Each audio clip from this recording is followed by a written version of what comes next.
The week began with a decision not seen for a century. No one enjoys doing it, but it is, I think, the right step to take at this point. Victoria and New South Wales closing their border, with a coronavirus outbreak to its south spiralling out of control. Border towns like Albury-Wodonga suddenly split in two. Some people who normally travel across the border as their daily lives will be restrained until we get the permit system in place. Its local members scrambling to keep up. That would be a big mistake. It would devastate our regional economy. The New South Wales Victoria border is closing. Do you support that decision? Look, I do.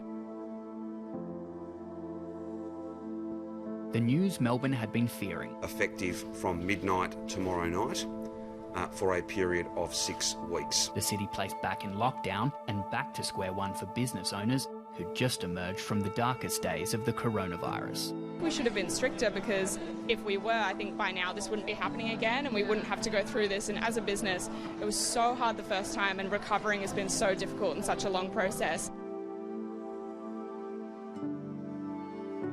As Melbourne counted down to its second lockdown, a message of unity from the Prime Minister. We're all Melburnians now when it comes to the challenges we face. Those challenges and frustrations were on full display. He's pointing the finger at all us Victorians when a lot of us have been doing the right thing. He and his government have let us all down, and it's horrible. So Dan, please resign. Stand up and man up. Enough's enough. The Premier staying put. No, I'm not considering that. As border closures caused chaos along the Murray. Annoyed, but it is what it is. Why could they have not told us on the weekend? Dan Andrews just failed miserably.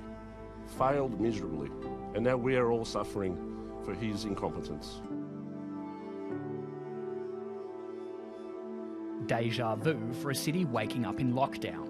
Everything is on the line here. Millions of Melburnians shut off from the rest of the country once again, and no guaranteed end in sight. If we don't drive these numbers down, then 6 weeks can become longer. The government wasn't clear about whether it was going to be 5 days or 14 days. And the news the nation had been fearing, the outbreak spreading beyond Victoria's borders.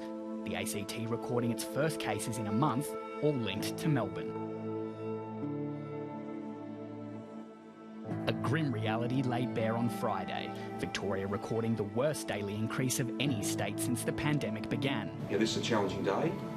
It may get worse before it gets better. National Cabinet met to discuss the growing crisis. The news from Victoria remains very concerning. Those forced into hotel quarantine will now pick up the tab, the bungle in Victoria prompting a nationwide review into the system. That, again, is an important step in providing reassurance. As a nervous nation awaits reassurance, Melbourne's second wave won't engulf the country. Finn McHugh, Sky News, Canberra.